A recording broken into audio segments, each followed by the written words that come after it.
बिस्मिल्लाहिर्रहमानिर्रहीम। अस्सलाम वालेकुम। उम्मीद है कि आप सब खैरियत से होंगे। तो इंग्लिश ग्रामर कोर्स का सबक नंबर 10 है और 9 क्लासेस ऑलरेडी अपलोड कर चुके हैं। मुझे उम्मीद है कि अगर आप ये कोर्स शुरू से लेकर आखिर तक देख रहे हैं तो आपने हमारे 9 क्लासेस से बहुत कुछ सीख लिया होगा, जो कि आपके लिए रोज़मर्रा ज़िंदगी में इंग्लिश बोलचाल करना बहुत ज़्यादा आसान बन चुका होगा। तो ये हमारा मुकम्मल इंग्लिश ग्रामर कोर्स का सबक नंबर 10 है। इसमें हम आपके लिए इंतहाई अहम लेक्चर लेकर आए हैं। स्टूडेंट, ये लेक्चर आप सबके लिए सीखना नहायत ही ज़रूरी है। अगर आप अपनी राइटिंग और स्पीकिंग को इम्प्रूव करना चाहते हैं तो आपने मेरे साथ ये वाला लेसन आखिर तक लाजमी देखना है। अगर आप हमारे इस चैनल पर न्यू है तो आप हमारे चैनल को सब्सक्राइब ज़रूर करें। अब हम अपना लेक्चर स्टार्ट करते हैं।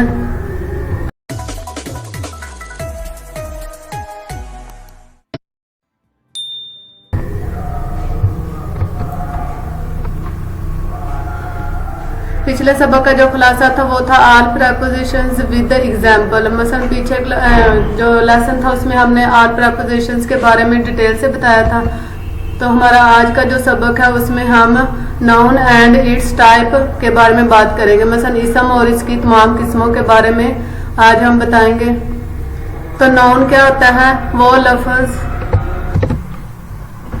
तो नाउन है वो लफ्ज़ जो किसी ख़ास जगह या चीज़ के लिए इस्तेमाल हो, जैसा कि मसलन कोई सी चीज़, ख़ास चीज़ या जगह के बारे में हम बात कर रहे हैं तो उसे हम क्या कहते हैं? नाउन। मसलन एग्जांपल के तौर पर अगर हमारे इर्द गिर्द जितनी भी चीज़ें मौजूद होती हैं उनका कोई ना कोई नेम ज़रूर होता है तो उसे वो हमारा क्या होगा? नाउन होगा। उर्दू में इसे हम बोलते हैं इसम, इंग्लिश में इसे नाउन बोलते हैं, उर्दू में हम इसे इसम बोलते हैं। मसलन वो लफ्ज़ जो किसी ख़ास जगह या चीज़ के लिए इस्तेमाल हो उसे हम नाउन या इसम बोलते हैं। तो इधर प्लेस है। प्लेस में हमारे पास क्या है? कराची, ऑफिस। उसके बाद पर्सन में हमारे पास क्या है? आसिम, गर्ल है। थिंग में हमारे पास क्या है? टेबल है, कैट है। तो ये हमारे क्या होंगे? नाउन होंगे। मसलन ये हमारे पास है इसम मौजूद है। मसलन प्लेस में जगह में कराची का नाम आ रहा है, ऑफिस भी एक जगह का नाम है, पर्सन में आसम एक इंसान का नाम है, गर्ल भी मसलन लड़की को बोलते हैं, थिंग, टेबल और कैट, ये हमारे क्या होंगे? नाउन होंगे। मसलन उर्दू में जिसे हम इसम बोलते हैं। उसके बाद है हमारे पास प्रॉपर नाउन। प्रॉपर नाउन क्या होता है? इसम मरफा। इसम मरफा हम किसे बोलते हैं? किसी खास चीज़, जगह या ख़ास शख्स को हम इसम मरफा कहते हैं। मसलन जैसे हमारे पास है होली कुरान, तो ये हमारे लिए बहुत ख़ास है, कुरान मजीद है। तो पाकिस्तान, ये भी एक ख़ास जगह का नाम है। अप्रैल, ये भी एक ख़ास जगह का नाम है। संडे, लामा इकबाल, सिविक, ये इस तरह जो नेम है ये हमारे पास क्या होंगे? इसम मरफा होंगे। मसलन ये ख़ास नेम होंगे। उसके बाद है हमारे पास है इसम नकरा, मसलन कॉमन नाउन। तो ये क्या होता है? काफ़ी ज़्यादा चीज़ों और जगहों के मुश्तरक नाम को इसम नकरा कहते हैं। मसलन बहुत ज़्यादा चीज़ों के जो मुश्तरक नाम होता है उसे हम क्या बोलते हैं? इसम नकरा बोलते हैं। मसलन प्लेसेस में पार्क, सिटी, पर्सन में फादर, बाप, पार्क क्या है? ये भी एक जगह है। मसलन ये मुश्तरक क्या है? सिटी है। मसलन अगर हम किसी एक सिटी है तो ये बहुत ज़्यादा सिटी का नेम है। अगर हम अलग बोलते हैं मुल्तान या क्या तो वो एक शहर होता है। सिटी में बहुत ज़्यादा ये मुश्तरका नेम आ जाता है तो इसलिए इसे हम इसम नकरा बोलते हैं। उसके बाद है मैन। इसका मसलन कोई एक नेम नहीं, मैन में बहुत ज़्यादा आ जाते हैं, ये भी मुश्तरका नेम है। बर्ड, ये भी मसलन परिंदे में बहुत ज़्यादा आ जाते हैं, जैसे डॉग है, फादर है। तो ये सारे मुश्तरका नेम है, इसे हम बोलेंगे इसम नकरा। उसके बाद है मसलन उनके एग्जाम्पल है। इधर हम डिटेल से आपको बताते हैं कि प्रॉपर नाउन और कॉमन नाउन में क्या फ़र्क है। इधर है कॉमन नाउन क्या होता है? बुक, मसलन किसी चीज़ का नाम, आम चीज़ का नाम लेना हो तो वो कॉमन नाउन है, और अगर किसी खास चीज़ का नाम तो वो प्रॉपर नाउन है। तो बुक है, बुक कोई भी हो सकती है, लेकिन इधर होली कुरान है तो वो एक खास नेम से है तो इसे हम प्रॉपर नाउन बोलेंगे। इधर प्राइम मिनिस्टर है, प्राइम मिनिस्टर का मसलन कोई नेम नहीं है तो ये हमारे लिए आम ही होगा। तो इधर अगर हम उसे इमरान खान बोलेंगे तो ये हमारे लिए खास बन जाएगा, ये मसलन ये प्रॉपर नाउन बन जाएगा। उसके बाद है कंट्री, तो कंट्री कोई भी इसका मतलब नेम वगैरह नहीं है तो ये हमारे लिए आम है। इधर हम इसे कंट्री का नाम पाकिस्तान है तो ये हमारे लिए एक खास बन जाता है, इसे हम प्रॉपर नाउन बोलेंगे। उसके बाद है सिटी, तो सिटी भी हमारे पास कोई नेम नहीं है। तो डे में संडे आता है, तो डे में कोई भी दिन, मसलन इधर जस्ट हमने डे लिखा हुआ है तो ये हमारे लिए आम बात है। अगर उसे हम संडे का नाम देंगे तो वो हमारे लिए प्रॉपर नाउन बन जाएगा। इधर बॉय है तो उसे हम आसिम का नाम देंगे तो वो भी हमारे लिए प्रॉपर नाउन बन जाएगा। कार है तो कार आम बात है, लेकिन इसे मेहरान मसलन बोलेंगे तो वो एक खास बन जाएगा, उसे हम प्रॉपर नाउन में शामिल करेंगे। मंथ है तो मंथ में मसलन उसे एक आम लफ्ज है तो उसे अगर हम अप्रैल बोलेंगे तो वो भी प्रॉपर नाउन में आ जाएगा। मसलन किसी चीज़ को उसके नाम से बगैर, मसलन जैसे बुक है, prime minister, country, city, book मसलन कौन सी किताब है ये हमें मालूम नहीं है, वो खास है या आम है, तो इसलिए किसी चीज़ को उसका नाम दे देना वो हमारे लिए एक खास चीज़ बन जाती है। बगैर नाम के वो हमारे लिए एक कॉमन नाउन होती है, मसलन आम चीज़ होती है। लेकिन उसी चीज़ को अगर हम ये नाम वगैरह जैसे इधर बुक है, prime minister, country, city, day, boy, ये इधर हमने किसी चीज़ को कोई नाम नहीं दिया, इधर हमने उनको नेम दिया तो ये हमारे लिए प्रॉपर नाउन बन गया। उसके बाद है हमारे पास अब्स्ट्रैक्ट नाउन। अब्स्ट्रैक्ट नाउन किसे बोलते हैं? इसम मस्जर्ड, मसलन कोई ऐसी चीज़ जिसे ना हम छू सकते हैं ना चाख सकते हैं, इसका अपना कोई वजूद ना हो, हम सिर्फ सोच सकते हैं, उसे हम क्या बोलते हैं? अब्स्ट्रैक्ट नाउन, मसलन इसम मस्जर्ड। तो ऐसे इमोशंस में क्या होगा? एंगर, गुस्सा करना, हेट, नफरत करना, मसलन ये ऐसी चीज़ें जिसे हम ना छू सकते हैं ना चाख सकते हैं और इनका अपना कोई वजूद भी नहीं होता, लेकिन हम इन्हें सोच सकते। जैसे हम गुस्सा तो वो सिर्फ हम कर सकते हैं, इसे ना हम छू सकते हैं ना हम इसका कोई वजूद होता है। जैसे हेट है, किसी से हम नफरत करते हैं तो वो भी हम सोच सकते हैं लेकिन उसे छू वगैरह नहीं सकते। उसके बाद है इवेंट, बर्थडे वगैरह, तो वो भी हम किसी का सेलिब्रेट करते हैं उसे, लेकिन उसका अपना कोई वजूद नहीं होता, ना उसे हम छू सकते हैं ना उसे चख सकते हैं। उसके बाद हमारे पास हॉलीडे है, छुट्टी का दिन है, तो वो बच्चे खुशी मनाते हैं, वो भी एक इमोशन में शामिल आ जाता है। उसके बाद स्टेट्स, फ्रीडम है, आज़ादी, पेस, अमन है, क्वालिटीज़ में ऑनेस्टी, ईमानदारी है, ट्रस्ट, यकीन है। तो ये सारी चीज़ें हमारे लिए क्या होगी?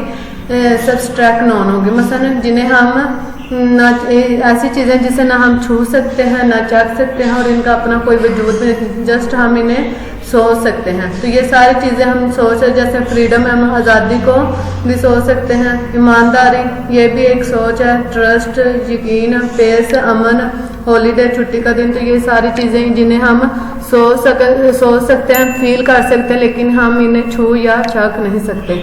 उसके बाद है हमारे पास कंसरीट नॉन, मसन इसम जामद, ये उसके उल्ट होगा, कंस्ट्रेट के उल्ट होगा कंस्ट्रेट नॉन, मसलन ऐसी चीज़ों के नाम जिनको हम चाख सकते हैं और छू भी सकते हैं और इनका अपना वजूद भी है, ये क्या होगी? कंस्ट्रेट नॉन।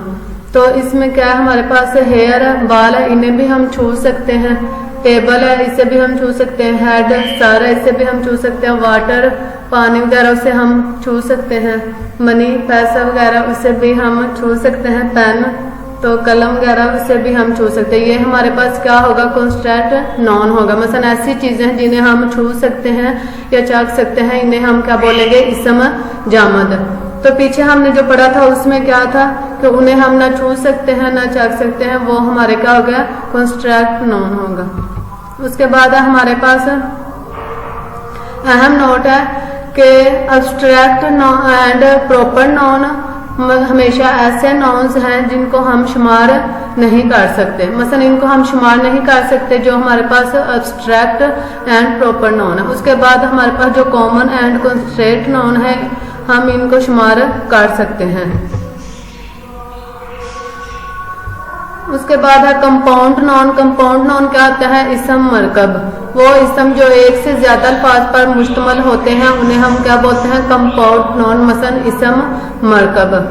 जैसे ये स्विमिंग पूल, तो ये स्विमिंग पूल दो वर्ड से मिलकर बनता है। जैसे मतलब वो इसम जो एक से ज्यादा अल्फाज पर मुश्तमल हो, मसलन एक से ज्यादा अल्फाज पर मुश्तमल, जैसे ये स्विमिंग है तो ये पूल है, ये दो अल्फाज है, दोनों मिलके एक वर्ड बनता है, तो ये ज्यादा अल्फाज पर मुश्तमिल है, तो ये हमारा क्या होगा? इसम मरकब होगा। जैसे ये बस स्टॉप, तो ये भी ज्यादा अल्फाज पर मुश्तमिल हो रहा है। तो ये बस स्टॉप ये दोनों मिलेंगे तो एक वर्ड मुकम्मल बनेगा, तो ये भी हमारा क्या है, इसम मरकब है। उसके बाद है फुटबॉल, तो फुटबॉल दोनों मिलके एक वर्ड बनता है, ये मुश्तमिल दो वर्ड्स मिलकर मुश्तमिल होते हैं, तो इन्हें हम क्या बोलेंगे, इसम मरकब बोलेंगे। उसके बाद है हमारे पास हेयर कट, हेयर तो उसके साथ कट बोलेंगे तो वो वर्ड्स कंप्लीट होगा। उसके बाद है ब्लैक बोर्ड, तो ये भी हमारे पास एक इसम मरकब है। उसके बाद बेडरूम, बेड और रूम दो मुश्तमिल वर्ड्स हैं, तो इसी तरह ये हमारे पास इसम मरकब की एक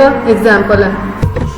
ये ऐसे वर्ड्स हैं जो किसी दूसरे वर्ड्स के साथ मिलने से मुकम्मल होते हैं। अगर हम स्विमिंग पढ़ेंगे तो वो जस्ट लफ्ज़ स्विमिंग हमें समझ में नहीं आएगा, स्विमिंग पूल, तो इस तरह ये वर्ड्स कंप्लीट है। जैसे बस है तो बस स्टॉप बोलेंगे तो ये वर्ड्स कंप्लीट हो, फुट है तो फुटबॉल बोलेंगे तो ये वर्ड्स कंप्लीट होगा, हेयर है तो हेयर कट बोलेंगे, ब्लैक है ब्लैक बोर्ड बोलेंगे, बेड है बेडरूम बोलेंगे तो ये वर्ड्स कंप्लीट होंगे, इन्हें इसम मरकब कहते हैं। उसके बाद है हमारे पास कलेक्टिव नाउन, मसलन इसम जमा, लोगों के मजमूए, चीजों के मजमूए, जानवरों के मजमूए को क्या कहते हैं, इसम जमा कहते हैं, मसलन कलेक्टिव नाउन कहते हैं। जैसे आ क्लास ऑफ स्टूडेंट्स, मसलन अब स्टूडेंट्स में क्लास में कितने स्टूडेंट होंगे, 10 होंगे, 20 होंगे, लेकिन उन्हें हमने एक एक करके नहीं बताया। इसी तरह आ क्लास ऑफ स्टूडेंट्स, तो ये क्या हो जाएगा, स्टूडेंट्स का मतलब मजमूआ होगा, इसे हम क्या बोलेंगे, कलेक्टिव नाउन बोलेंगे। उसके बाद आप फ्लॉक ऑफ बर्ड्स, मसलन परिंदों का जो एक ग्रोह है वो है हमारे पास है, उसमें कितने परिंदे हैं ये हमें मालूम नहीं है, तो ये भी परिंदों का एक मजमूआ होगा, तो इसे भी कलेक्टिव नाउन बोलेंगे। उसके बाद आप बास्केट ऑफ फ्रूट्स, मसलन बास्केट में जो फ्रूट्स की एक बास्केट है उसमें कितने फ्रूट्स हैं और कौन से फ्रूट्स हैं ये हमें मालूम नहीं, वो एक फ्रूट्स का मजमूआ बन जाएगा, तो वो भी कलेक्टिव नाउन में शामिल हो जाएगा। उसके बाद आप कंपनी ऑफ एक्ट्रेस, मसलन एक्ट्रेस जो है वो उसमें कंपनी में कितने कंपनी के एक्ट्रेस है तो वो उसमें कितने ज्यादा एक्ट्रेस है ये हमें मालूम नहीं है, एक्ट्रेस का कितना, लेकिन ये एक मजमूआ बन जाएगा तो वो भी कलेक्टिव नाउन में शामिल हो जाएगा। अ पार्टी ऑफ फ्रेंड्स, तो इधर फ्रेंड्स में मसलन पार्टी में फ्रेंड्स है तो ये भी एक मजमूए में शामिल होगा। A book of notes, notes बहुत ज्यादा है, वो बुक के कितने हैं तो ये हमें मालूम नहीं, ये भी एक मजमूए में शामिल हो जाए, हमारे पास होगा कलेक्टिव नाउन। उसके बाद हमारे पास है अनकाउंटेबल नाउन, मसलन काउंटेबल नाउन कौन सा होता है, इसम शुमार, ऐसी चीजों के नाम जिनको हम गिन सकते हैं चाहे जमा हो या वाहद हो। मसलन बुक है, अगर वो एक भी बुक है तो हम क्या बोलेंगे, ये हमारे पास एक किताब है। बॉल है, गेंद है, डॉग कुत्ता, मैन इंसान, बैग बस्ता, बोतल, तो ये चीजें जो हैं इन्हें हम काउंट कर सकते हैं। मतलब अगर वो 1 है या 10 है तो उन्हें हम काउंट कर सकते हैं कि हमारे पास इतने बुक्स हैं, इतने बॉल हैं, इतने डॉग हैं, इतने इंसान हैं या इतने बैग है या इतनी बोतल है, तो ये हम काउंट कर सकते हैं। मतलब ऐसी चीजें जो हम काउंट कर सकते हैं उन्हें काउंटेबल नाउन कहते हैं। उसके बाद हमारे पास है अनकाउंटेबल नाउन, तो अनकाउंटेबल नाउन क्या होता है, ना काबिल शुमार इसम, मतलब ऐसी चीजों के नाम जिनको हम गिन नहीं सकते और इनकी जमा नहीं कर सकते, मसलन जिनको हम ना गिन सकते और इनकी जमा भी नहीं कर सकते उन्हें हम काउंटेबल नाउन कहते हैं। मसलन वाटर है तो वो इसको भी हम गिन नहीं सकते, ना इसको हम शुमार कर सकते हैं कि कितना है। उसके बाद है मिल्क है, दूध है, इसे भी हम गिन नहीं सकते। मनी है, इसे भी हम गिन नहीं सकते। शुगर, चीनी वगैरह को भी हम काउंट नहीं कर सकते। बटर है, उसे भी हम काउंट नहीं कर सकते। लव या उसे भी हम काउंट नहीं कर सकते कि किसी से कितना ज्यादा होता है, ये हम काउंट नहीं कर सकते। मसलन ऐसी चीजें जिन्हें हम ना गिन सकते हैं और ना ही जमा कर सकते हैं वो हमारा क्या होगा, अनकाउंटेबल नाउन होगा। तो उम्मीद है कि आपको हमारा ये आज का लेक्चर जो है वो अच्छे से समझ आ चुका होगा, तो आपको पता चल गया होगा कि ये चीजें कहाँ यूज करनी है, कौन सा वर्ड्स कब और कहाँ यूज करना है, ये आपको इस लेक्चर से मालूम हो चुका होगा। तो अगर आपको ये लेक्चर अच्छा लगा हो तो इसे लाइक जरूर कीजिएगा, और अगर आप मेरे चैनल पर न्यू हैं तो इसे सब्सक्राइब जरूर कीजिए ताकि मेरी हर आने वाली वीडियो का नोटिस आपको मिल सके। मिलते हैं नेक्स्ट वीडियो में, तब तक आप रखें अपना बहुत सारा ख्याल। ओके जी, अल्लाह हाफिज, टेक केयर।